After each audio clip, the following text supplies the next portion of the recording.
কল্পনা করুন, একদিন বিশ্বকাপ শুরু হয়েছে, কিন্তু এবার দেশের মানুষ আর্জেন্টিনা, ব্রাজিল বা পর্তুগালের জার্সি পরে নয়, লাল সবুজের পতাকা হাতে বাংলাদেশের জন্য গলা ফাটাচ্ছে। কোটি ফুটবল প্রেমীর এই স্বপ্ন কি সত্যি বাস্তব হতে পারে? 2026 বিশ্বকাপ থেকেই ফুটবলে শুরু হচ্ছে নতুন যুগ। প্রথমবারের মতো 32 দলের বদলে 48 দল অংশ নিচ্ছে। ফলে এশিয়ার দেশগুলোর জন্য বিশ্বকাপ খেলার সুযোগ আগের তুলনায় অনেক বেড়েছে। এরই মধ্যে আরও বড় একটি প্রস্তাব এসেছে। 2030 সালে বিশ্বকাপের শতবর্ষ উপলক্ষে দক্ষিণ আমেরিকান ফুটবল কনফেডারেশন সভাপতি আলেহান্দ্রো ডমিঙ্গেজ 64 দল নিয়ে বিশ্বকাপ আয়োজনের প্রস্তাব দিয়েছেন।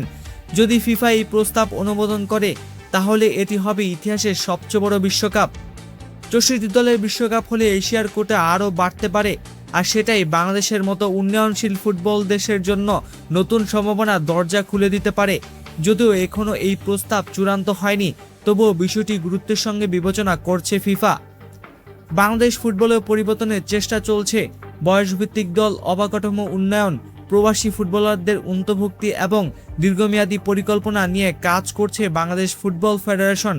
অনেক বিদেশি কোচ ও ফুটবল বিশ্লেষকও মনে করেন, ধারাবাহিক উন্নতি ধরে রাখতে পারলে ভবিষ্যতে বাংলাদেশ বড় মঞ্চে জায়গা করে নেওয়ার সুযোগ পেতে পারে। তবে বাস্তবতা মনে রাখতে হবে, বিশ্বকাপে খেলতে শুধু দলের সংখ্যা বাড়ালেই হবে না। বাংলাদেশকে এশিয়ান বাছাই পর্ব সফলভাবে পেরোতে হবে এবং ফিফার র্যাঙ্কিং ও পারফরমেন্সে উল্লেখযোগ্য উন্নতি করতে হবে। অর্থাৎ পথটা এখনও কঠিন, কিন্তু অসম্ভব নয়। তাহলে কি 2030 সালে লাল সবুজের পতাকা উঠবে বিশ্বকাপে, নাকি অপেক্ষা করতে হবে 2034 পর্যন্ত? উত্তরটা সময় দেবে।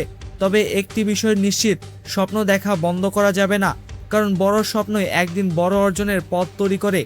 আপনার কি মনে হয়, বাংলাদেশ কি 2030 বা 2034 বিশ্বকাপে খেলতে পারবে? আপনার মতামত অবশ্যই কমেন্টে জানান।